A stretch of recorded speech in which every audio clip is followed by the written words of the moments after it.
Last Sunday mini ವ್ಲಾಗಲ್ಲೇ ಹೇಳಿದ್ದೆ ನಮ್ಮ ಕಾವ್ಯನ ನೋಡೋದಕ್ಕೆ ಹೋಗಬೇಕು, ಅದಕ್ಕೆ ಸೀರೆ ತೊಗೊತಿರೋದು ಅಂತ ಹೇಳಿಬಿಟ್ಟು. ಸೊ ಇವತ್ತು ಬಂದು ಸಂಡೇ, ಎಲ್ಲರಿಗೂ ಲೀವ್ ಇರುತ್ತೆ, ಮಮ್ಮಿ ಫ್ರೀ ಇರ್ತಾರೆ, ಸುನಿಗೂ ಕೂಡ ರಜೆ ಇತ್ತು. ಹಾಗಾಗಿ ಇವತ್ತೇ ಹೋಗಿದ್ದು ಬರೋಣ ಅಂತ ಹೇಳಿ ಹೋಗ್ತಾ ಇದ್ದೀವಿ. ನಾವು ಹೋಗ್ತಿರೋದು ಕೇರ್ ನಗರ ಸೈಡ್ ಆಗಿರೋದ್ರಿಂದ ಹೆಸರಲ್ಲೇ ಇರೋ ಥರನೇ ಭತ್ತದ ನಾಡು ಅಂತಲೇ ಕೇರ್ ನಗರಕ್ಕೆ ಹೆಸರಿರೋದು. ಸುತ್ತಮುತ್ತ ಎಲ್ಲಿ ನೋಡಿದ್ರು ಭತ್ತಗಳೇ, ಭತ್ತನ ಕಟಾವು ಮಾಡ್ತಿರೋರು ಮಾಡ್ತಿದ್ರು, ಇನ್ನು ಹಾಗೆ ಇಟ್ಕೊಂಡಿರೋರು ಇಟ್ಕೊಂಡಿದ್ದಾರೆ, ಇನ್ನೂ ಟೈಮ್ ಬಂದಿಲ್ಲ ಅನಿಸುತ್ತೆ. ಹಾಗೆ ಕಬ್ಬಾಗಿರ್ಬೋದು, ನೇಚರ್ ಆಗಿರ್ಬೋದು ತುಂಬಾ ಬ್ಯೂಟಿಫುಲ್ ಆಗಿರುತ್ತೆ. ಆ ಸೈಡಲ್ಲಿ ಓಡಾಡ್ತಾ ಇದ್ದರೆ ನಮಗೆ ಟ್ರಾವೆಲ್ ಮಾಡ್ತಾ ಇದ್ದೀವಿ ಅಂತಲೇ ಅನಿಸೋದಿಲ್ಲ, ಅಷ್ಟು ಖುಷಿಯಿಂದ ಟ್ರಾವೆಲ್ ಮಾಡ್ಕೊಂಡು ಬರ್ಬೋದು.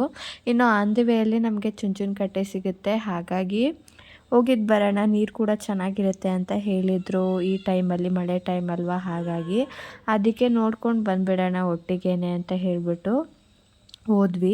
ಆ್ಯಕ್ಚುಲಿ ಗೇಟು ಫಸ್ಟು ಏನು ಜನಗಳಿಗೆ ನೋಡೋದಕ್ಕೆ ಓಪನ್ನ ಬಿಡ್ತಾಯಿದ್ರು. ರೀಸೆಂಟಾಗಿ 1 ವರ್ಷ 1.5 ವರ್ಷದಿಂದ ಯಾರೋ ಒಬ್ಬರು ನೋಡೋದಕ್ಕೆ ಹೋಗಿ ಡೆತ್ ಆಗಿದ್ದರು.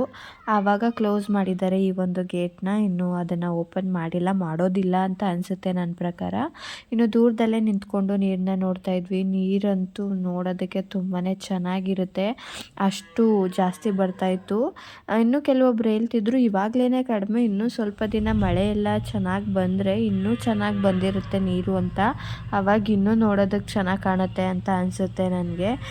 ಇನ್ನು ಈ ಒಂದು ಪ್ಲೇಸ್ಗೆ ನಾನು ಮತ್ತು ಸುನಿ ಮದುವೆಗಿಂತ ಮುಂಚೆ, ಮದುವೆ ಆದಮೇಲೆ, ಮದುವೆ ಆದ ಹೊಸದ್ರಲ್ಲಿ ಮತ್ತು ಚೆರಿ ಹುಟ್ಟಿದ ಮೇಲೆ ತುಂಬಾ ಸಲ ಬಂದಿದ್ದೀವಿ.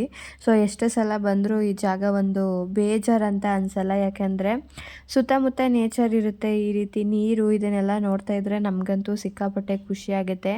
ಚೆರಿಗಂತೂ ನೀರಂದರೆ ತುಂಬಾ ಇಷ್ಟ, ಅವರಂತೂ ಖುಷಿಯಿಂದ ನೋಡಿಕೊಂಡು ಎಂಜಾಯ್ನ ಮಾಡ್ತಾ ಇರ್ತಾರೆ.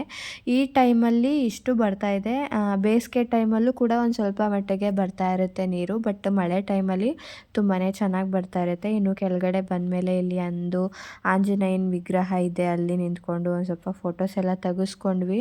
ಇವಾಗಂತೂ ಚೆರಿ ಫೋಟೋಗೆಲ್ಲ ಚೆನ್ನಾಗಿ ಪೋಸ್ ಕೊಡೋದು ಕಲ್ತ್ಬಿಟ್ಟಿದ್ದಾರೆ, ಅವ್ರಿಗೊಂದಿಷ್ಟು ಫೋಟೋಸ್ ಎಲ್ಲ ತೆಗೆದು ಇನ್ನು ಸುನಿಗೆಲ್ಲ ಏನು ಫೋಟೋಸ್ ಎಲ್ಲ ತಗೊಟ್ಬಿಟ್ಟು ನಾವು ಹೊರಡೋಣ ಊರಿಗೆ ಅಂತ ಹೊರಟ್ವಿ.